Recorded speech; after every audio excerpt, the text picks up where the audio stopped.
Good evening all of you. I hope you all are good at your home. As you can see, we are going to start the chapter of class 7th. आज हम class 7th का chapter 6 को complete करेंगे, जिस chapter का नाम है physical change and chemical change. देखिए, physical change and chemical change की जहां हम बात कर रहे हैं वहां हम सबसे पहले समझते हैं कि फिजिकल चेंज और केमिकल चेंज आखिर होता क्या है. अगर हम चेंजेस की बात करते हैं तो आप अपने सराउंडिंग बहुत सारी ऐसी चीजें देखते हैं जो कि हमें प्राकृतिक तौर पर ही प्राप्त होती है और कुछ जो है केमिकल वे में प्राप्त होती है. लेकिन वो चीज़ बनाने के लिए हमें कोई ना कोई चेंजेस करने पड़ते हैं. जैसे कि सपोज कीजिए आपके सराउंडिंग आप चारों ओर बहुत सारी चीज़ें देखते हैं, बोतल, कॉपी, पर्दे, कपड़े, किताबें, ये सारी चीज़ें. तो वो सारी चीज़ें डायरेक्ट तो नहीं बनी है, उसको बनाने के लिए उसमें चेंजेस करने पड़े हैं, चाहे वो फिजिकल चेंज करने पड़े हो या केमिकल चेंज करने पड़े हो. तो आज हम फिजिकल और केमिकल चेंज को ही देखेंगे. तो जैसे सपोज कीजिए मैं 3-4 एग्जाम्पल सबसे पहले देती हूँ और उसमें हम देखेंगे कि वो किस प्रकार के चेंज है. जैसे कि सपोज कीजिए एक दूध है, मिल्क लिया है हमने, मिल्क को हमने कर्ड बनाया यानी कि दही बना दिया है. तो क्या दही दोबारा मिल्क बन सकती है? नहीं बन सकती. तो ये किस प्रकार का चेंज होगा. हमने लकड़ी से एक बैट रेडी किया है, हमने एक बल्ला बनाया है, तो क्या वो बल्ला दोबारा लकड़ी बन सकता है? नहीं बन सकता. मैंने एक लकड़ी को जला दिया है और जलने के दौरान जला देने के दौरान वो राख बन चुका है यानी कि ऐश बन चुका है. तो क्या वो ऐश जो राख है कि क्या दोबारा वो लकड़ी बन सकता है? नहीं बन सकता. तो ये बहुत सारे चेंजेस हमारे सराउंडिंग हम देखने को मिलते हैं. वो सारे ही चेंज या तो फिर फिजिकल चेंज होते हैं या तो फिर केमिकल चेंज होते हैं. तो सबसे पहले मैं इसमें डिस्ट्रीब्यूट कर देती हूँ, आपको अंतर बता देती हूँ कि फिजिकल चेंज में और केमिकल चेंज में अंतर क्या होता है. तो समझ लेते हैं. तो सबसे पहले छोटे से एग्जांपल के तौर पर मैं समझाना चाहूंगी, जो कि बेसिक आपकी 4th 5th की क्लासेस में ये नॉर्मल वे में एग्जांपल लिया जाता है, ताकि आप हायर क्लासेस में या हायर एग्जांपल को समझने से पहले इसको अच्छे से समझ लें. मैं एक बर्फ के टुकड़े का एग्जांपल लूंगी. बर्फ क्या है? बर्फ आपका जो चेंज रिवर्सिबल होता है यानी कि दोबारा रिवर्स हो सकता है. एक बर्फ लिया है मैंने, बर्फ को पिघला दिया है, बर्फ को क्या कर दिया? पिघला दिया है और वो पानी बन गया है. क्या मैं उस पानी का दोबारा बर्फ बना सकती हूँ? डेफिनेटली बना सकती हूँ. दोबारा जो पानी है वो बर्फ बन सकता है. तो जिस प्रकार के चेंज दोबारा रिवर्स हो सकते हैं वो क्या कहलाते हैं? फिजिकल चेंज कहलाते हैं. नॉट एग्जैक्टली आप फिजिकल चेंज सिर्फ उसी को नहीं बोल सकते हो कि वो फिजिकल चेंज है, क्योंकि फिजिकल चेंज में कोई न्यू सब्सटेंस फॉर्म नहीं होता है, ध्यान रखना है आपको. और अभी हम डिफाइन करेंगे तो और अच्छे तरीके से समझ पाएंगे. मैंने अभी फिजिकल चेंज का क्या मतलब बताया आपको सिंपल वर्ड में, कि जो कि रिवर्सिबल होता है, मतलब कि बर्फ का पानी बना, पानी का दोबारा बर्फ बन गया. तो ये जो रिवर्स हो रहा है, दोबारा अपनी कंडीशन से दोबारा अपनी दूसरी पहली वाली कंडीशन में लौट कर आ रहा है, वो आपका क्या है? फिजिकल चेंज है. और जो चेंज आपका दोबारा अपनी कंडीशन में रिवर्सिबल यानी रिवर्स नहीं हो सकता, वो केमिकल चेंज कहलाता है. जैसे कि मैंने अभी एग्जांपल लिया था एक लकड़ी का. लकड़ी को मैंने जला दिया, वो ऐश बन चुका है, राख बन चुका है. क्या उस राख का लकड़ी बन सकता है? नहीं बन सकता. तो ये क्या होगा? केमिकल चेंज होगा. अब सपोज कीजिए एक दूध का मैंने दही बना दिया और दही को दोबारा दूध बना सकते हैं, मिल्क में कन्वर्ट कर सकते हैं. That not possible. तो ये भी आपका क्या कहलाएगा? ये भी आपका केमिकल चेंज कहलाएगा. तो जो कि दोबारा रिवर्सिबल नहीं होता है वो केमिकल चेंज होता है, जो रिवर्स हो जाता है वो फिजिकल चेंज होता है. एक बहुत ही इंपॉर्टेंट चीज, इसमें कंफ्यूजन ना हो उसके लिए ये सबसे इंपॉर्टेंट है कि फिजिकल चेंज में कोई न्यू सब्सटेंस फॉर्म्ड नहीं होता, केमिकल चेंज में हमेशा ही न्यू सब्सटेंस फॉर्म्ड होता है. इसको ध्यान रखना है. अब हम इसके कंटेंट को समझ लेते हैं. फिजिकल केमिकल चेंज को मैंने और अच्छे तरीके से डिफाइन किया है थ्रू दिस राइटिंग. तो देख लेते हैं. अब मैंने सबसे पहले सबसे ऊपर जो आपको डिफाइन कर रखा है डेफिनेशन के थ्रू, वो फिजिकल चेंज को डिफाइन करा है. तो मैं अभी ना डेफिनेशन और उसका जो उसमें अंतर है, इन दोनों के बिटवीन जो अंतर है वो भी नेक्स्ट कंटेंट में हम पढ़ेंगे. अभी हम देख लेते हैं कि इट शेप, साइज, कलर और state change. This type of change is called a physical change. जिस भी सब्सटेंस का क्या क्या चेंज होता है? शेप चेंज हो जाए, ओके ध्यान से समझना आपको. शेप चेंज हो जाए, साइज चेंज हो जाए, कलर चेंज हो जाए, उसका स्टेट चेंज हो जाए. अब आप सोचोगे कुछ बच्चे क्या है स्टेट में भी कुछ इंटेलिजेंट होते हैं और वीक भी होते हैं. तो मैं पहले स्टेट को कंफर्म करवा देती हूँ. जैसे कि आपने अपनी जूनियर क्लासेस में डेफिनेटली पढ़ा होगा स्टेट के बारे में. हमारे 3 स्टेट होते हैं, physical state, chemical state and solid state.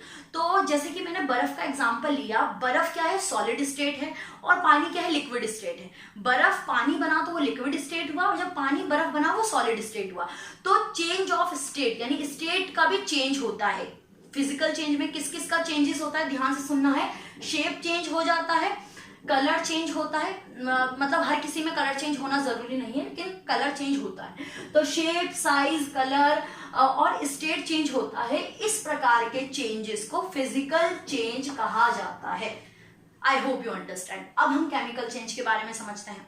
Basically इस चैप्टर में आप यही सारी चीजें पढ़ने वाले हैं, physical change, chemical change, reaction, rust, corrosion, ये सारी चीजें आप इस चैप्टर में पढ़ेंगे। तो जैसे कि हम स्टार्ट कर चुके हैं, तो हमने फिजिकल चेंज देख लिया है, अब हम केमिकल चेंज की ओर बढ़ते हैं। केमिकल चेंज क्या होता है? A chemical change is the permanent change. ये बहुत ही इंपॉर्टेंट लाइन है। एक केमिकल चेंज एक परमानेंट चेंज होता है। परमानेंट चेंज होता है दैट मीन्स वो परमानेंटली हो चुका है, परमानेंट चेंज हो चुका है, अब वो अपनी कंडीशन में, पहली वाली कंडीशन में नहीं आ सकता। बहुत अच्छा एग्जांपल उसका मिल्क और कर्ड का है। मिल्क कर्ड बन चुका है, दही बन चुका है, तो दही दोबारा मिल्क नहीं बन सकता, वो आपका परमानेंट चेंज हो चुका है। तो केमिकल चेंज में एक इंपॉर्टेंट चीज जो होती है वो परमानेंट चेंज होता है, वो न्यू सब्सटेंस को फॉर्म्ड करता है। It is the very important thing about the chemical change. तो chemical change is a permanent change, ध्यान रखना है। केमिकल चेंज एक परमानेंट चेंज होता है। Change and therefore reversible, change that not reversible, ठीक है। Change and therefore irreversible. Irreversible का मतलब है कि वह रिवर्स नहीं हो सकता, यानी वो इरिवर्सिबल है, यानी अपनी दोबारा उसी कंडीशन में नहीं आ सकता। ये दो इंपॉर्टेंट पॉइंट को ध्यान रखना है। वो न्यू सब्सटेंस बनाता है, दोबारा अपनी कंडीशन में नहीं आ सकता है, इरिवर्सिबल होता है, ठीक है, या नॉट रिवर्सिबल बोल सकते हो आप। और दूसरी चीज है वो परमानेंट चेंज होता है। इस प्रकार के चेंजेस को केमिकल चेंज बोलते हैं। तो आई होप आपको इसका डिस्ट्रीब्यूट जो है वो कंप्लीट हो चुका होगा, समझ में आ गया होगा कि फिजिकल चेंज में और केमिकल चेंज में क्या अंतर होते हैं। अब हम अंतर भी मैं आपको एक बार और समझाऊंगी थ्रू द राइटिंग। तो अब हम देख लेते हैं कि characteristic of chemical reaction. Chemical reaction की यहाँ पर बात हो रही है आपके according to the chapter. Chemical reaction के कैरेक्टरिस्टिक क्या होते हैं, यानी कि उसके क्या क्या कैरेक्टरिस्टिक होते हैं केमिकल चेंज के। A chemical change generally involve change in colour. तो केमिकल चेंज, अगर आप केमिकल रिएक्शन कर रहे हैं, कोई भी केमिकल रिएक्शन हो रही है, केमिकल रिएक्शन या केमिकल से जुड़ी हुई बात हो रही है, यहाँ पे कोई भी केमिकल रिएक्शन हो रही है, तो उसके दौरान जो जो चेंजेस होती हैं या जो जो इन्वॉल्व होती हैं वो कौन कौन सी चीजें होती है। देखिए, एक तो उसमें कलर में चेंज आता है, उसका कलर जो है उसमें चेंजेस आते हैं। इसको हम बारीकी से पढ़ेंगे, इसको पहले ध्यान से सुनना है आपको। कलर में चेंजेस आता है, स्टेट में चेंज आता है, यानी कि स्टेट भी बदलता है। मैंने अभी लिक्विड, सॉलिड, गैसेस स्टेट बताया था आपको, स्टेट में भी परिवर्तन आता है। टेम्परेचर में भी परिवर्तन आता है, टेम्परेचर भी उसका चेंज होता है आपका। और दूसरी चीज अकम्पेनियंड विथ ए प्रोडक्शन और लॉस ऑफ द हीट। साथ में, यानी कि साथ में या तो फिर हीट का प्रोडक्शन होगा या हीट जनरेट होगा या तो फिर हीट लॉस होगा। तो केमिकल रिएक्शन के अंदर क्या क्या चीजें होंगी, ध्यान सुनना। अगर आप कोई भी केमिकल रिएक्शन करते हैं तो उसमें क्या क्या चीजें होती है। उसका कलर चेंज हो जाता है, उसका स्टेट चेंज हो जाता है, और स्टेट के साथ उसका तापमान जो है, टेम्परेचर चेंज हो जाता है। और क्या चेंज होता है, और साथ में या तो फिर हीट को वो जनरेट करता है या हीट को वो लॉस कर देता है। ओके, तो ये केमिकल रिएक्शन करने के दौरान ये चेंजेस आपको देखने को मिल सकते हैं। वही अब एक एक मैंने इसी चीज को विस्तार से बताया है। जैसे कि इवोल्यूशन ऑफ गैसेस, यानी कि गैसेस का इवोल्यूशन होना, गैसेस उत्पन्न होती है। आप कोई भी केमिकल रिएक्शन कर रहे हैं तो गैसेस उत्पन्न होती है, उसके अंदर क्या उत्पन्न होती है, गैसेस का इवोल्यूशन होता है, यानी कि गैसेस का फॉर्मेशन या इवोल्यूशन बोल सकते हो। गैसेस उत्पन्न होती है। चेंज इन कलर, यानी कि उसके कलर में परिवर्तन आता है। ओके, केमिकल रिएक्शन के अंदर क्या हो रहा है, कलर में, यानी कि उसका जो कलर है उसमें परिवर्तन आ रहा है, चेंजेस आ रहे हैं। वही फॉर्मेशन ऑफ द प्रेसिपिटेट। अब फॉर्मेशन ऑफ प्रेसिपिटेट का मतलब क्या है, यहाँ पर हम फॉर्मेशन ऑफ प्रेसिपिटेट का ये मतलब है, जैसे कि कोई भी आप केमिकल रिएक्शन कर रहे हैं, ध्यान से सुनना है आप सभी को। कोई भी केमिकल रिएक्शन कर रहे हैं, उसके साथ में, केमिकल रिएक्शन जब हो रहा है उसके साथ में कुछ इस प्रकार के इनसॉल्युबल पार्टिकल फॉर्म्ड होते हैं। इनसॉल्युबल पार्टिकल का मतलब है जो कि उस जो भी आप केमिकल रिएक्शन कर रहे हैं, टेस्ट ट्यूब में केमिकल रिएक्शन कर रहे हैं आप, तो उस दौरान आपका ऐसे पार्टिकल फॉर्म्ड होंगे, ऐसे पार्टिकल बनेंगे जो कि इनसॉल्युबल होंगे, जो कि घुलनशील नहीं होंगे, और वो bottom of the test tube यानी कि टेस्ट ट्यूब के नीचे जाके जम जाएंगे। जैसे कि पानी के अंदर मिट्टी जाके जम जाती है ना, वो इनसॉल्युबल होती है, मिट्टी पानी में घुल नहीं पाती, उसी तरीके से आपका प्रेसिपिटेट का मतलब ये होता है, precipitate is equal to insoluble particle बोल सकते हो आप। तो जब भी आप कोई रिएक्शन कर रहे हैं, केमिकल रिएक्शन, तो उस दौरान कुछ इनसॉल्युबल पार्टिकल जनरेट होते हैं और वो टेस्ट ट्यूब के बॉटम यानी कि टेस्ट ट्यूब के तल में जाके जम जाते हैं, तो इसी को कहते हैं formation of the precipitate. Okay, next हम देखते हैं चेंज इन एनर्जी। अब एनर्जी में क्या बदलाव होते हैं, तो एनर्जी में चेंज का मतलब है या तो फिर वो हीट को, ध्यान से सुनना है आप सभी को, या तो फिर हीट को वो क्या करेगा, लॉस कर देगा या ऑब्जर्व कर लेगा, या तो फिर हीट को जनरेट करेगा। तो चेंज इस एनर्जी के अंदर मैंने दो एग्जांपल लिए हैं, एक तो है एक्सोथर्मिक, ये आपके 9th क्लास में भी ना ये जो है कंटेन है, तो ध्यान से सुनना है आपको, ये आपकी सीनियर क्लासेस में भी आपके काम आएगा।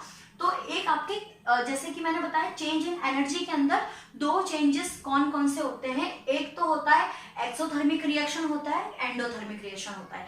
एक्सोथर्मिक रिएक्शन क्या होता है, एक्सोथर्मिक रिएक्शन वो होता है जिसमें हीट जनरेट होती है, बहुत ही साधारण शब्दों में मैंने आपको समझाया है, कोई कॉम्प्लिकेशन नहीं है, बस इसमें आपको सिर्फ इतना समझना है, एक्सोथर्मिक रिएक्शन के अंदर, एक्सोथर्मिक रिएक्शन एक इस प्रकार का रिएक्शन होता है कि एक्सोथर्मिक रिएक्शन में हीट जनरेट होती है, हीट उत्पन्न होती है, वो एक्सोथर्मिक रिएक्शन कहलाता है। अब किस प्रकार से, इसका एग्जांपल कंबर्शन ले सकते हैं। कंबर्शन आई होप आपको क्लियर होगा, कंबर्शन में समझा भी चुकी हूँ, कोई भी कंबस्टिबल पदार्थ यानी जलने योग्य पदार्थ के जलने को कंबर्शन कहते हैं, यानी कि आग उत्पन्न होना या जलना जो है, इसका एक बहुत अच्छा एग्जाम्पल है। कभी भी आग उत्पन्न हो रही है, जल रही है, लकड़ी जला रहे हो आप, कागज जला रहे हो, गैस LPG गैस जला रहे हो, ठीक है, ये चूल्हा जला रहे हो, कुछ भी चीज जला रहे हो, तो क्या उससे हीट जनरेट होती है। तो जो हीट जनरेट होती है वो किसका एग्जांपल है, एक्सोथर्मिक रिएक्शन का एग्जांपल है। वहीं हम एंडोथर्मिक रिएक्शन की बात करें तो एंडोथर्मिक रिएक्शन का एग्जांपल आपका एक फोटोसिंथेसिस हो सकता है। एंडोथर्मिक रिएक्शन वो रिएक्शन होता है जिसमें हीट को ऑब्जर्व किया जाता है, लिया जाता है, छोड़ा नहीं जाता है, जनरेट नहीं हो रही है, हीट को ले रहे हैं। जैसे फोटोसिंथेसिस, जब प्लांट पौधे फोटोसिंथेसिस करते हैं तो उस दौरान वो क्या करते हैं, हीट को ऑब्जर्व करते हैं, सूरज की रोशनी से हीट लेते हैं और अपने अंदर लेते हैं, पत्तियां अपने अंदर लेती है, जो कि फूड बनाने में यानी कि फोटोसिंथेसिस प्रक्रिया में काम आता है।